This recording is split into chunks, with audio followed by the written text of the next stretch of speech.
cinema before? I think I've done a chat in the cinema before. I think so. You guys can hear me, right? Yeah! We got a lot of things, but I was just hoping to do what do we go first? I spoke to a home today, and luckily you are movie buff. I'm assuming being on planes all over your life, as well as on stage while you're alive. A lot of time in the air. Yeah. Yeah. So any Oscar-nominated films that you would recommend to the guys here that you've seen that you reckon you go on? Say that again? Back there, and I'm like, I'm Australian as well. I'm never Australians because we're Americans. Yeah, there you go. Is that better? Isn't it? Yeah! I've been here 21 years. That's the first time. So hi, my name's Tim. Welcome to Sydney. So you're a film buff, you spend a lot of time on planes. Any films that you would like to put on the Oscars? Because I know there are some films that you're showing tonight. Yeah, that Everything Everywhere All at Once is so good.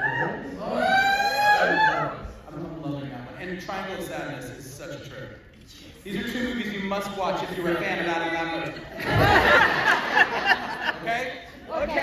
You'll love them, I swear. They're about to get screamed and downloaded like crazy. You performed at the Oscars in 2019. I did, that was crazy. It was like so surreal. I mean, I'm such a film fan. Yeah. I love actors, I love the craft of it. And so I got up on stage and I was like, I can't look in the audience. I'm going to get tripped out. Like, Meryl like Streep. A-list, I was like, oh my gosh. So I just sort of convinced myself backstage, like, sure, we do whatever. It's fine. It's just another show, whatever. And then at the end, I started looking around and I was like, oh. It feels like no one has a good time in the audience of the Oscars, but we're all having a good time watching. Well, I think we got them on their feet. We did. We really did. They were standing up, they were clapping. Yeah. Okay, that's good. It was a little film called We Will Rock You. Bohemian Rhapsody. Bohemian Rhapsody.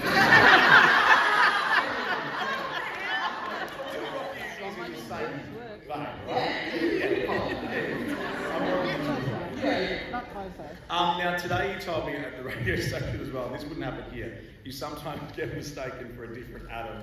You just have to tell these guys because it's ridiculous. Adam Levine. It happened in the airport last week when I was in New York. Some girl goes, oh hey, Adam Levine. I was like,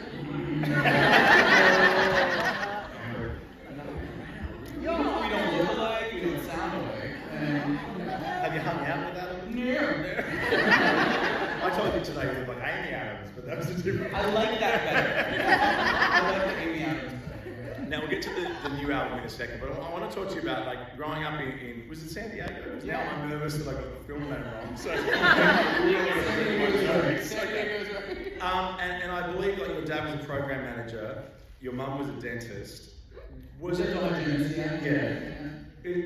was there music in the house though, or were you really the dark horse? No, they love music. My dad was actually a DJ in college, so the vinyl collection was like he had taken a whole closet in the house and like put shelves. There were so many albums, and he was always playing records. And my mom also loves music. I've actually inherited some of their vinyl collection, which is really cool. Oh yeah, Yeah, childhood vinyl, like my mom's like name in the corner. The slide of it was going out with my mom's name in the corner.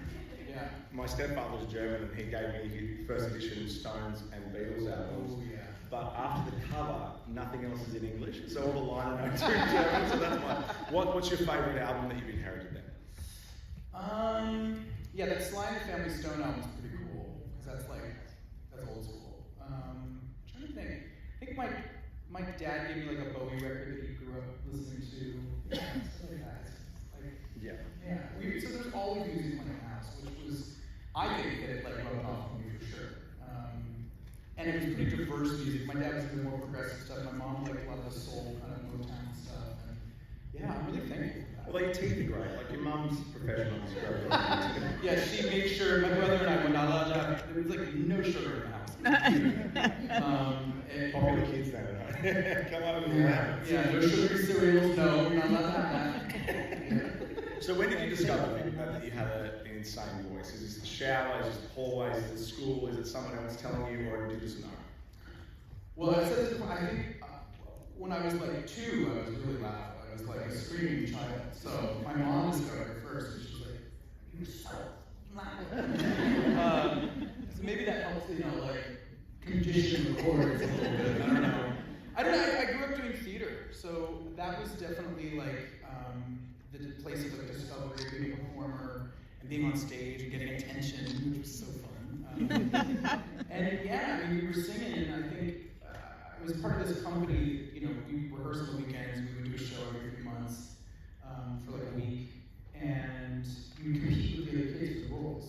Not like a typical audition, but like throughout the whole rehearsal process, there were multiple kids like vying for the best slot in the performance field. And so it got really competitive. And yeah, I just started singing and trying to win. And someone said I was good, so I was like, okay, cool. And when you're a kid, it's like, especially when you're a weird kid like me, it was sort of like, I was the gay kid, but they didn't quite know it, but kind of knew it. Is San Diego kind of a surfy town? It's surfy, it's like... I always think of PB, like Pacific Beach. Yeah, it's surfy, it's kind of bro-y, Did you bro down on surfboards? I did not bro down. Come on, really? You often want to be a longboard ride. I have a boogie board. I don't know if that's because I think probably saw something else here. It's a boogie board? Is it like an Australian term? I think so, yeah. But, but yeah, I just took to it. I loved it. I loved theater. I loved singing, and I got better at it, and started taking singing lessons, which was really exciting.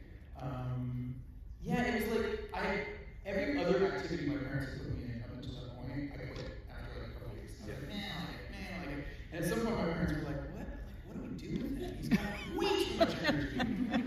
As a parent, though, that's a dream, because like when my kids say, I don't want to do soccer on Saturdays, I think they're great. Yeah. Next. So you say your first love is theatre. Joel recently got to the radio show. Literally said he saw you were Wicked. Yeah. But then you said today that you only did like 4. Something like that. Like I was an understudy for this part, and so I was in the ensemble all the time, in the back, singing loud, and then I was the understudy for one of the leads, but there was like 3 understudies. So it's like I went on like a total of like 6 times. And this guy at the radio station said he saw me do it in LA. And I was like, And Adam was like, I don't believe you. No one saw it. I saw it. I saw it. He must have seen it. Yeah. We saw you on Australian Idol last night with Do you take to that set, like, do you walk out and see that logo and just go, I'm home, or do you think it's a dirty word? Like, how do you feel when you see that logo? I have no bad feelings about it. I had such a good time. I had so much fun. I was very supported on the show. I started my career. I mean, there's no negative feelings about it. You wanted to win, as you explained. Yeah, I was competitive, but I also was like, I was just shocked that I kept making it every week, honestly, because I didn't think I was what that show would ever go for. Yeah. I thought it was too weird, and it worked. And when I got to the final, I didn't win, but I was kind of like, I feel like this is what I came here to do, is to create opportunities, to get a record deal. Hallelujah! And start. You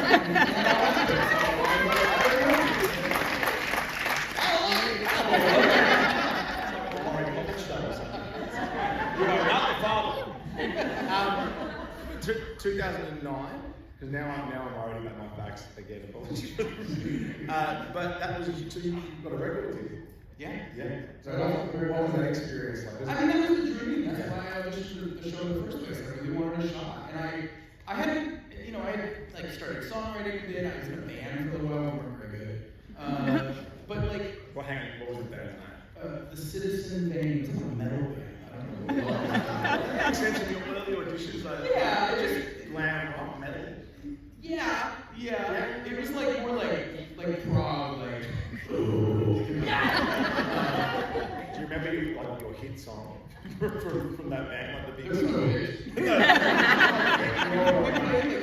We're gonna close with this one. Yeah, it was but it was a good learning experience. Yeah. But like I started to kind of look around. I was in LA, so I'm like trying to sit around and see how do you get signed to a label? How do you do this? How does this work? And it just seemed so daunting to me. I was like, man, this looks impossible.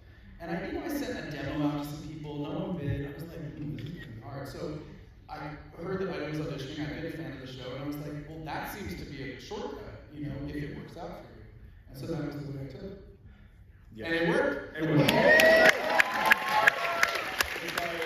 How did you feel walking out on the stage last night? You said something today, you repeated that you saw something that made you go.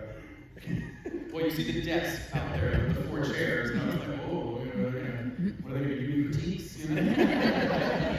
But honestly, last night I just enjoyed it. I wasn't nervous, I had fun. I really love this song, this version of the song that we put out, and I got to wear my kilt, and A few people in the front row are disappointed you don't get killed tonight.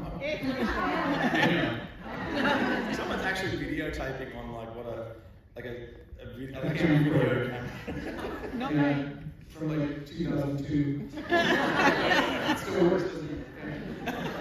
Your phone's on your lap, you can use that. She likes the camcorder. This is good. She gets a better film. The camcorder. It's old school, I love it. Now, there's no doubt everyone in the room knows that you command the stage like and obviously you know how to use a microphone. And no one better than you. Tell us about your side hustle working with Queen. Yes. That's been, it's been amazing. How many years is that now? 10 years touring now, yeah. And we met because of American Idol, because I sang with the Rhapsody for my audition, and then they were invited to play with us on the finale, which was totally surreal. And I put out my first album, did my own first solo tour, and then an opportunity came up with them to perform at the EMAs. And I was like, yes, of course. And the rest is history. Just started snowballing from there. And it's just been amazing. I didn't expect it to turn into this career-defining thing, and I'm so happy that it has. It's been beautiful. Describe the first moment. Oh, yeah.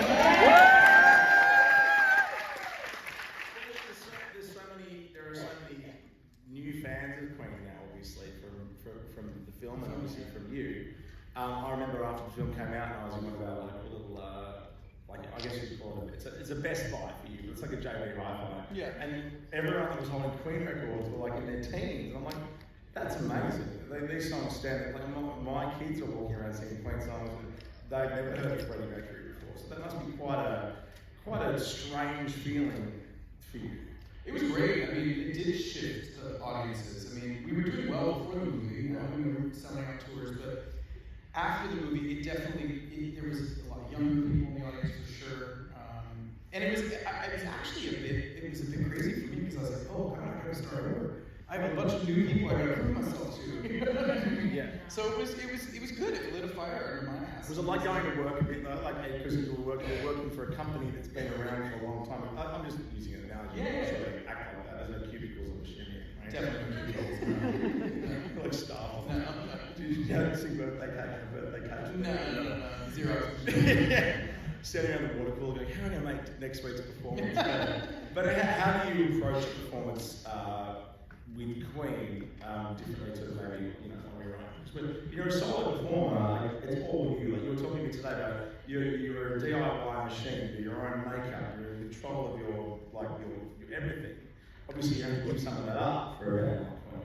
It was actually kind of a relief. I think at the time when we started working, I had done that first album, the first tour, and the whole experience was amazing, but it was also really overwhelming. Everything was new, and all of a sudden people know who I am when I go to the grocery store. And it was weird, Did you have very different fans, as Queen fans? Not necessarily, no.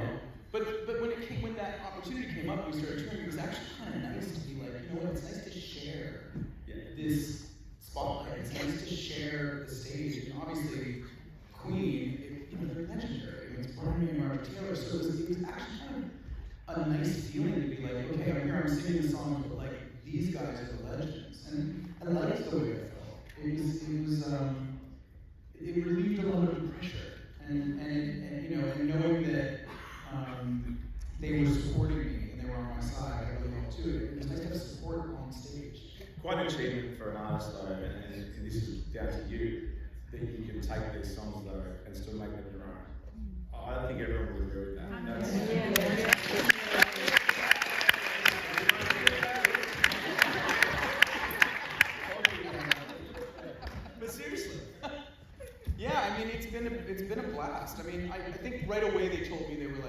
you have to be you. Like, we don't want you to mimic Freddie. And I knew that. I was like, yeah, that would be kind of tacky, I think. You know, disrespectful to Freddie's memory. Just get up there and imitate him.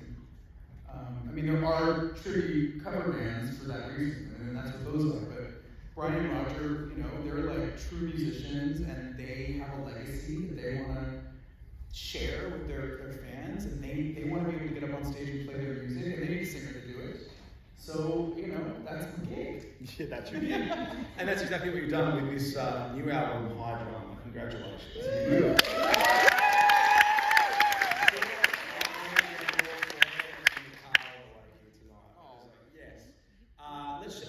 You've taken songs that are very like quintessentially that artist's song, and you made it out of Lambert songs.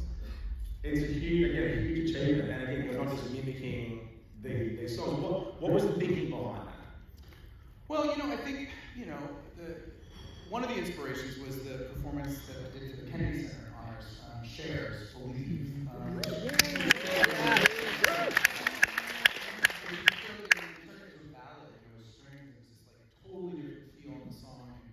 Cher seemed to like it, and people have been coming up to me for the last few years about that performance.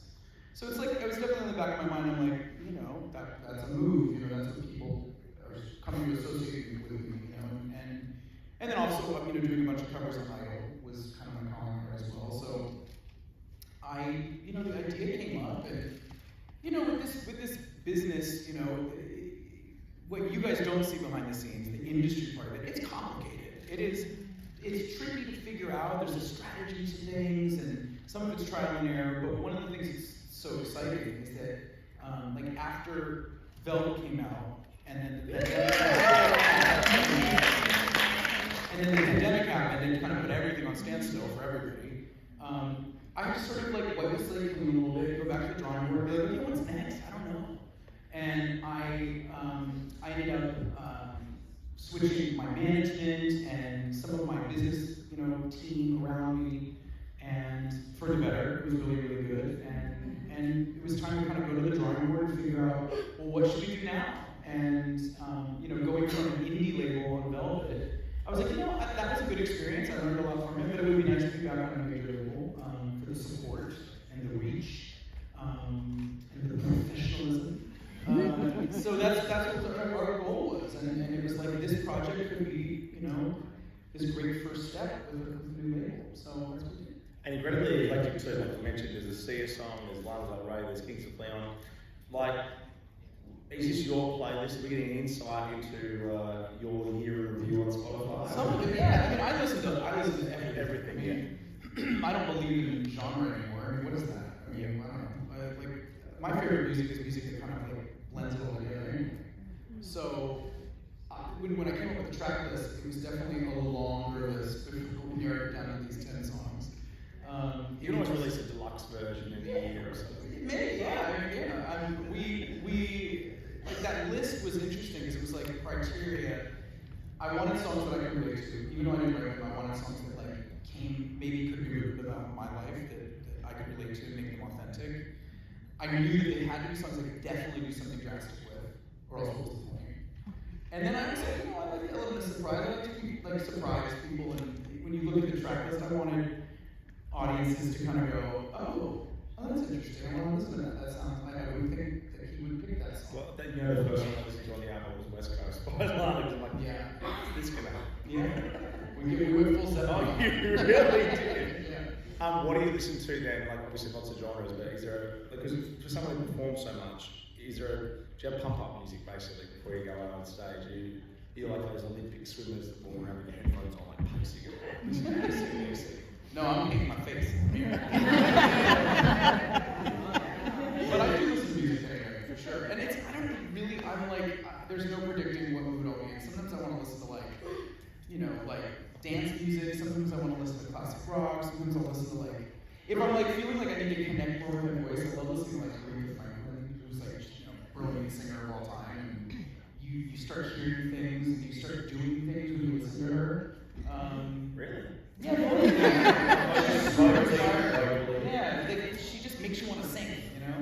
So that's one of my favorites.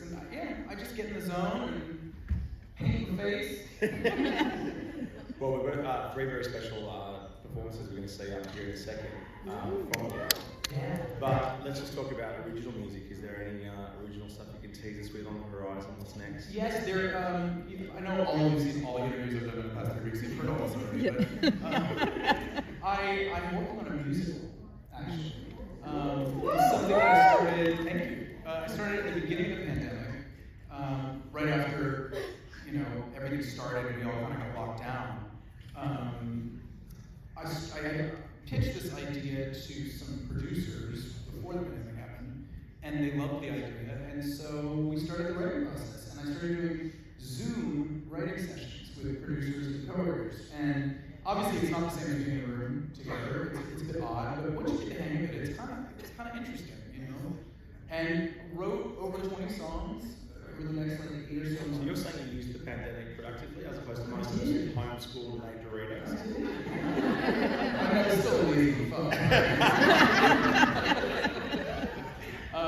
Yeah, but it was nice. It was nice to have something to work towards and think about. And I haven't been ready to give away what the whole thing's about yet. But I will say it's in the 70s. It takes place in New York City. It's very glam, very queer, very all the things that I love. I feel like and the idea is that I'll put it out as a concept album first. So it'll be an Adam album, and then they will adapt that for the stage. Or maybe streaming.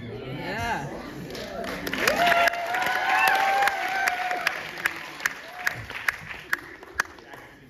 I don't know yet. I don't know who's going to be. I don't know. I want to make the album. I want to finish the score first, and make the album, and then that will start, leading to what it would look like on stage. But we have a script being written right now, a great playwright from New York, and it's interesting because making a musical is much different than making a pop album because there's just a lot more to consider. In finalizing the lyrics of a song, you have to think really hard about your story and make sure that it all makes sense together. So it's just a bit of a longer process. And that was one of the reasons why I really wanted to make high drama. Is I was like, okay, I'm working on this thing over here that's not ready to be revealed yet, but my fans need some music. Yeah!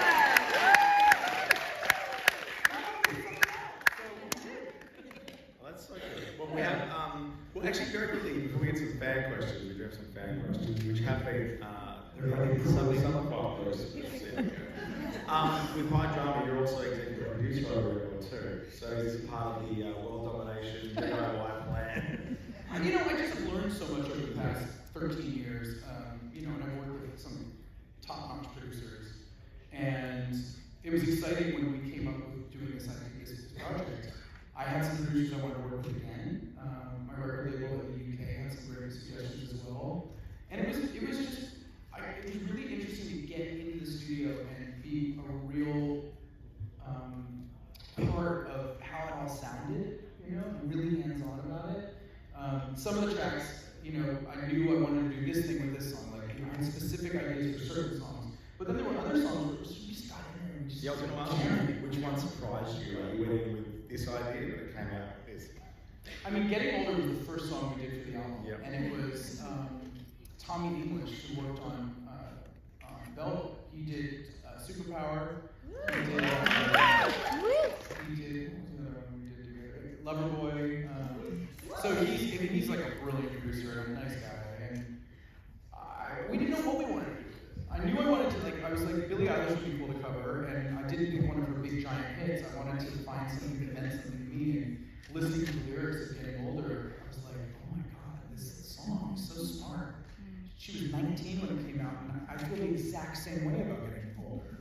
And, I played it for my parents when I had the demo done, and they're like, oh yeah, we feel the same way. It's an ageless, timeless feeling, and I thought that was just really special. So we got in the studio and started messing with it, and we were doing the chorus, and I heard, in my mind, I could hear, background harmonies coming in, those very 70s kind of Queen stacked vocal harmonies. And the minute I said that, Tommy was like, oh, okay, let's go 70s with it. So it was, that's the way it went. And we were kind of Bowie references and Queen. Yeah, that was the first song. Cool. What do you think, talking about your parents, then playing in the demos, obviously they're still very important. They're your biggest kind of fans from the start. What's the moment that you think you saw in their eyes? You're like, they're pretty proud now. This is pretty good. I mean, I think when the Queen stuff happened, Yeah. I remember my dad was like, holy shit.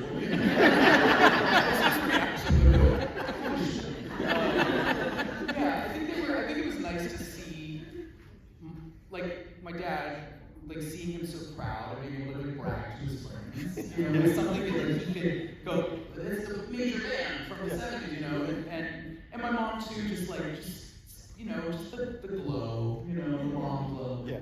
Yeah, they're great, they're very supportive. My brother's really supportive. You know, I have a good network of people. That's good. Yeah.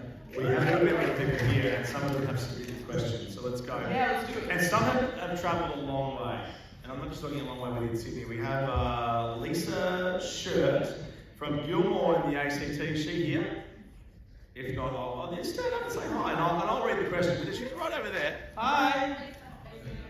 If I can't use a microphone, you won't be there, so I'll just read it.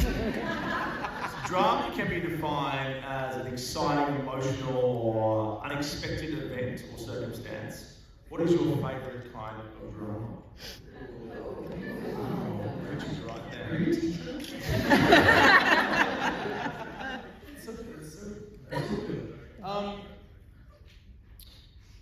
The drama on stage. I mean, I just like drama school, drama class, drama, you know, arts, drama. I don't like social drama. I don't like it. I mean, every once in a while it happens, but when my friends are like in the middle of some squabble with each other, I'm always like, oh, definitely don't love a conflict, but they're inevitable. But yeah, I like the drama that exists in the craft of performing. I love getting on stage and adding a little extra like flair to things. A lot of times with like a wink at the audience, you know, it's not totally serious. It's like there's a joke. Yeah. Even like, you know, pulling over here last night, I'm wearing like a skirt and running around like stickers on my eyes like a fucking scrapbook. It's fun, you know, it's a good time. And I think what I love about Australia is you guys get it. You get the camp thing.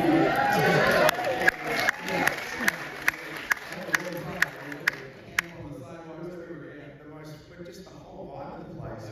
It was just the best. But I love that. You guys really appreciate it down here. I mean, I remember seeing Strictly Ballroom when I was a kid. And Priscilla Queen of the Desert. Those were my films that are like, I can't. And I was like, oh, the Ross is dead. I don't like to show you all the time like koalas and stuff, but we get it. Oh, you get it. Thank you very much for that one, Lisa. Now, Steph Ferguson, seriously from Perth. I really good bike ride in Perth. Really? Yeah, there's a nice bike path there. Do we like her? This is I would have liked to wear that. Steph says at the end of movies, they always have the penultimate song. When they make a biopic about you, what song, when they make a biopic about you, what song would you have them play during the credits and why? Is it a better question than mine? You guys are the show.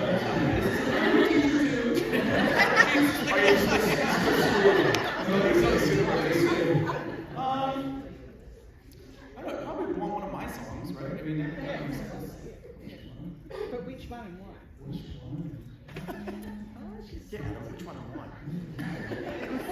I think it's the one that I wrote. Yeah. I don't know.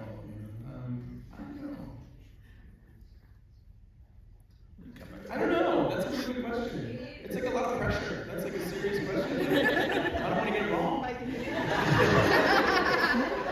There is no wrong answer. Superpower. I don't know. Now we have Anne across here from Queensland. Is Anne around? Oh, front row as well. There you go. My drama merch as well. Check it out. I like your switch. I love this. You're channeling Oprah here. Was there a particular aha or oh yeah light bulb moment in the creative process that just felt so right? I know I didn't light bulb moment.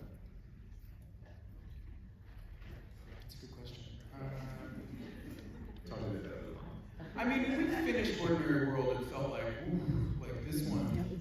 This feels like something special. It felt like it just, you know, I knew it was. I played it for some friends. I played a couple of songs, and that one I was like, holy, ooh.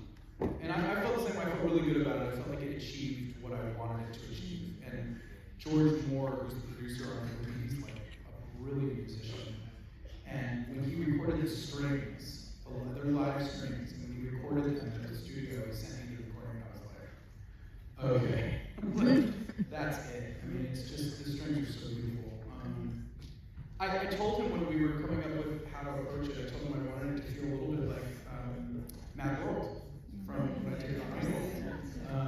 Actually, a lot of the ideas and sort of impulses on this album were kind of sort of inspired by the last 13 years of music that I put out. Like, I kind of wanted to like reference things a little bit, like things that you guys have all loved, things that I've loved in my journey. So Mad World was sort of my reference point for that. I mean, Holding Out for Your Hero has like a lot of the queer entertainment DNA. I mean, there's just certain things that, even the album cover kind of looks a little bit like our first album cover in a way, like the Evolve. So yeah, I saw some of my favorite artists in the past couple of years, ones that have been out on the scene for a long time, start doing sort of a self-referential thing. I was like, that's cool, I like that. I like nodding to what worked for you in the past, you know, and really solidifying like who and what you are as an artist and what your brand is and who your fans are. So that's what I'm trying to do. Yeah. I'll jump into one, Tim from the stage. When you're an artist, But an artist like yourself who's so busy and your schedule will be crazy. When it's time to write new music though, is it hard to draw on material that's not airport lounges and hotels and sitting on a plane watching movies? Or is there a moment that you can take yourself away from it for a year and think about some stuff? Or I mean, if I told my manager I wanted to take a year away, she would be like, I quit. It is interesting because your life does become kind of like specific, you know. But I've had like lulls in the last like 13 years, like time off and time spent, time to live, and it's something that's become really important to me actually. Is during the pandemic, one of the things I enjoyed about that time was that we all got a break, which was kind of nice. I've been going for a minute, and I thought to myself, you know, I want to make sure that, you know, in 10, 20 years' time, I can turn around and not have any regrets, and not feel like I sacrificed happiness for success. I think it's a really weird kind of paradox. It's a weird business we're in where you can get really tunnel vision on winning and succeeding, and you sacrifice too much to do it. So it was kind of interesting during the pandemic because I kind of thought, okay, this is a nice opportunity to look at my life and reprioritize a little bit and make sure that I have a balance. I think balance is really important. And right now I feel good. I feel like I do have that balance. And,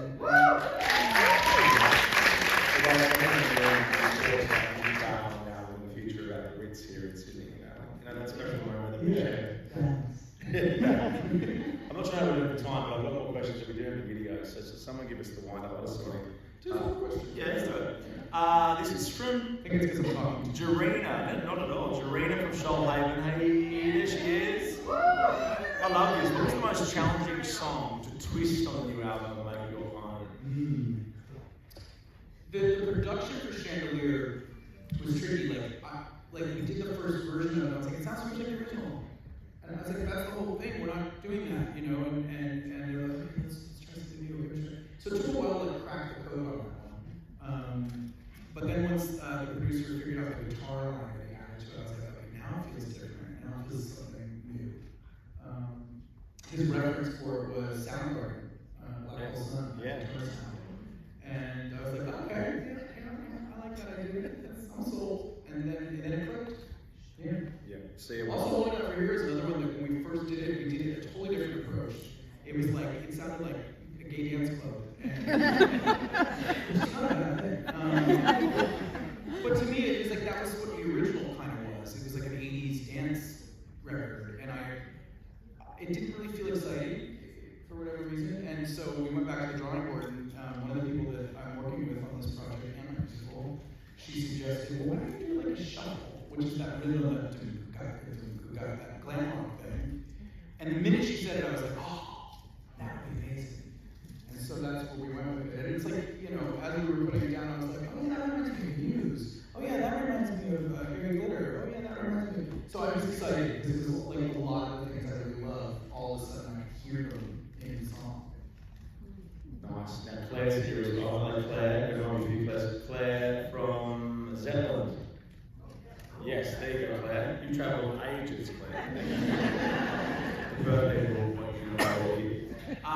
What song from my drama are you most looking forward to performing live? And is there a chance on the horizon for the Australian tour?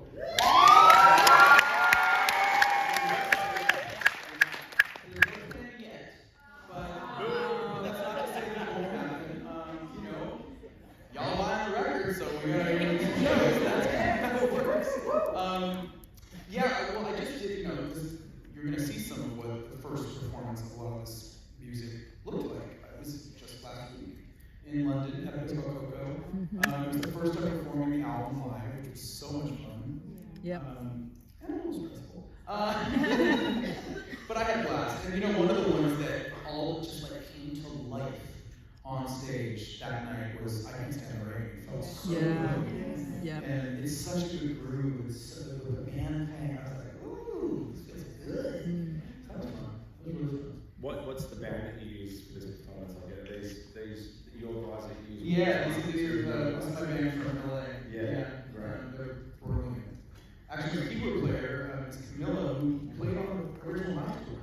Yeah. So we reconnected a couple years ago, and it's really cool. How important is that though? Because I guess that's that unwritten language. Like they know where you're going. Even you were mentioning before those little moments on stage, or you go somewhere else, or you know, your little body movement might mean something. Yeah. Or, that must be incredibly important. It is important. Well, it's like when you're playing with really good musicians, it's like it makes you feel more confident and like you're not worried about anything.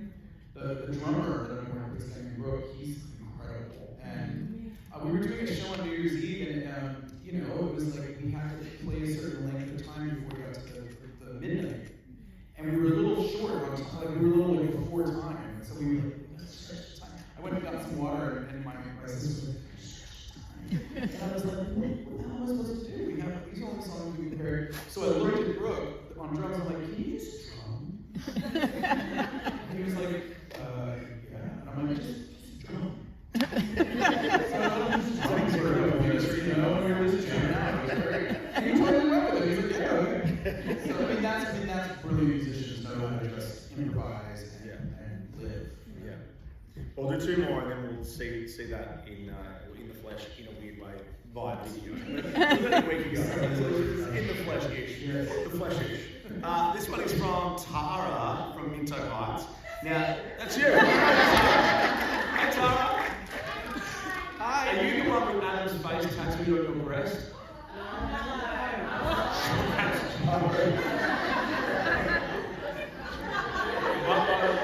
There, girl. There it is. Okay.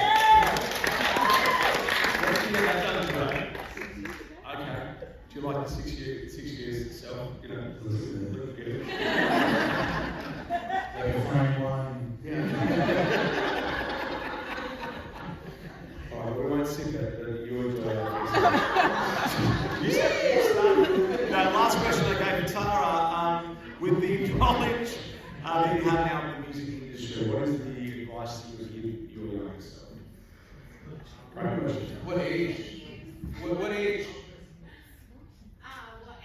What age then or now? Like, how old is this younger self that I'm talking to? Oh, I guess someone just starting out in their career. So, yeah, I mean, it's interesting because so much has changed, you know, the industry's really shifted a lot. I mean, when I wanted to be in the music industry, I mean, one of the things that I could feel was I was like, well, I'm not what they typically are going to support, you know, I'm, you know, like a gay theater nerd. Who's singing real loud and high and wearing club kid clothes, you know, I just didn't think there was a spot for me. And I think what's changed so much about the industry now is that it's like way more diverse, there's way more visibility. And I guess I would tell myself, like, deep breaths, enjoy yourself, everything's gonna be fine, a little patience, young one.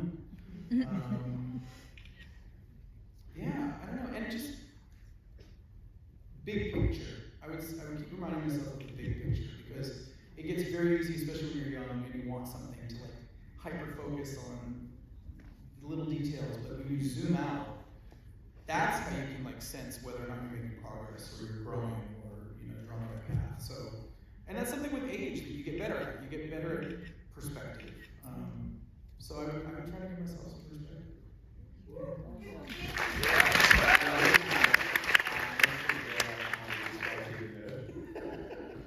Thank you very much. One more time for Adam Lambert, everyone.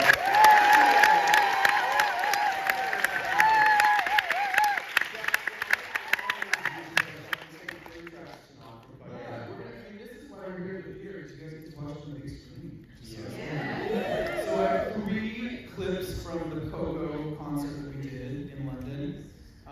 I want you to see I Can't Stand the Rain, because that was kind of a vibe. Yeah. Also Mad About the Boy. And then close us out, you're going to see Sex on Fire.